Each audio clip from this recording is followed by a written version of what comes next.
What? Nobody for a drink? Dull as a ditch this place is.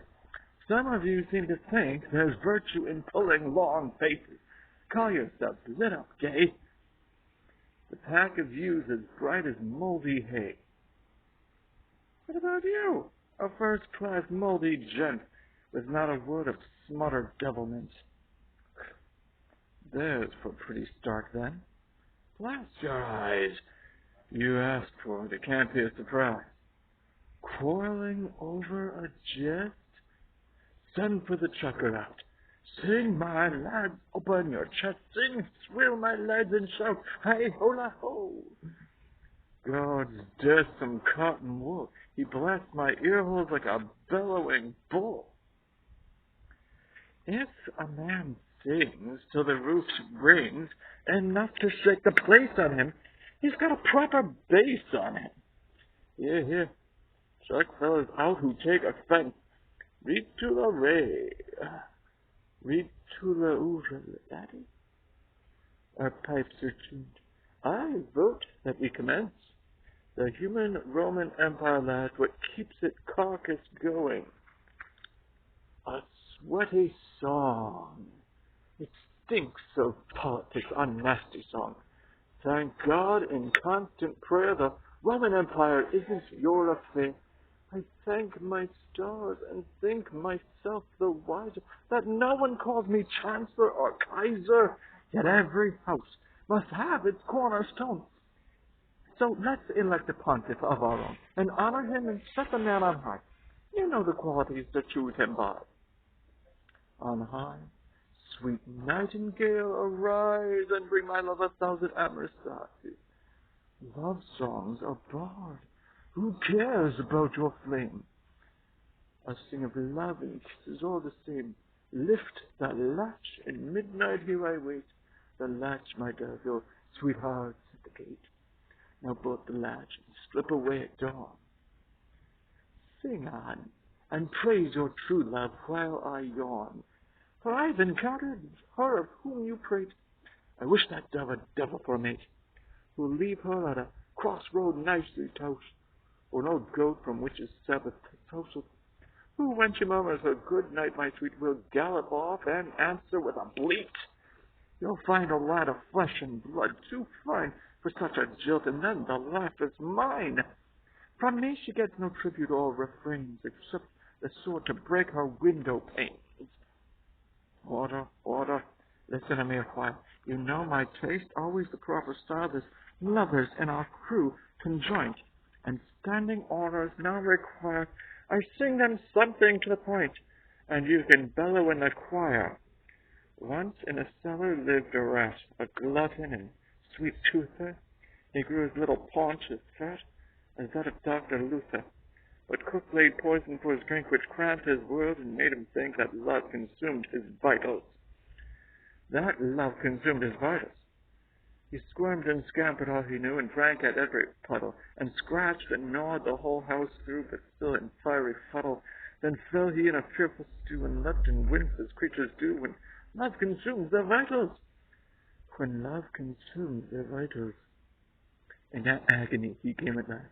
By daybreak in the kitchen, flopped on the hearthstone, panting fast, and piteously twitching, and laughed the poisoner, and said, Ye lies, my mortals, nearly dead, when love consumes their vitals.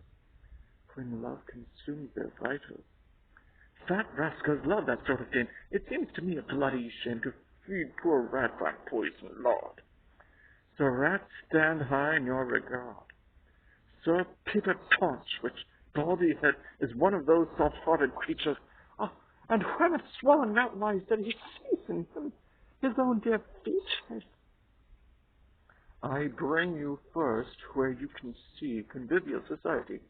Observe how smoothly life can go its way when folk make all the week a holiday, with scanty wit yet wholly at their ease, like kittens given their own tail to tease.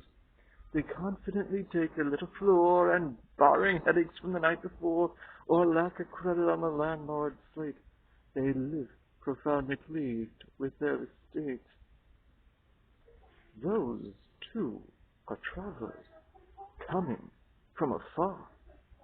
Their foreign fashion tells you what they are, Arrived this very hour, sir. I'll be bound. You're in the right. Our Leipzig is renowned, a little Paris of a social draw. What sort of people do you take them for? Leave it to me, for with a glass or two I'll worm out any secret. I'll be sworn. I draw them out like infants' teeth, I do. I have a notion these are nobly born.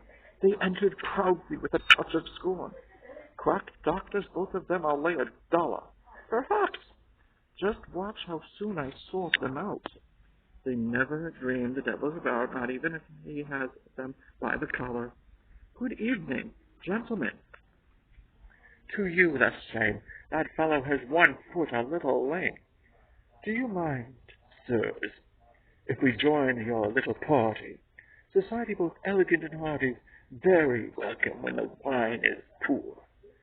You have fastidious taste, sir, to be sure. I take it you left Ripper fairly late and called on Hanson for your evening meal. Today we passed him by. We couldn't wait, but chatted with him last night. Quite a deal. He talked about his cousin, by the way, and gave us special greetings to convey. So much for you. I faith the man's all there. You wait, I'll catch the fellow unaware. To my mistake, or did we hear some singing with a choir select? This vaulted roof must echo clear with fine acoustical effect. Are you a virtuoso, sir, in song? Oh, no. My will, but not my art, is strong. Give us a tune, as many as you please, but give us something with a new refrain. That I can do. We've just returned from Spain, the lovely land of wine and melodies. Once on a time there lived a king who had a handsome flea. Hear that, my friends? Do you hear? A flea. A pretty guest for company. Once on a time there lived a king who had a handsome flea, dearer to him than anything. Even his son was he. To wait his royal pleasure, the tailor then he bade go make him close to measure and breeches for the lad. Take care the measurements to check, and bid the tailor use his wit. For if he wants to save his neck, he'd better make the breeches fit. It took the most expensive. The younker now was dressed with ornaments extensive and ribbons on his breast. He held important stations as minister of state, and all his poor relations were placed among the great. The court was then a scene, sirs. The lady and the knight, the wardrobe and the queen, sirs, they all had plaguey bites, and weren't allowed to scratch him because of etiquette.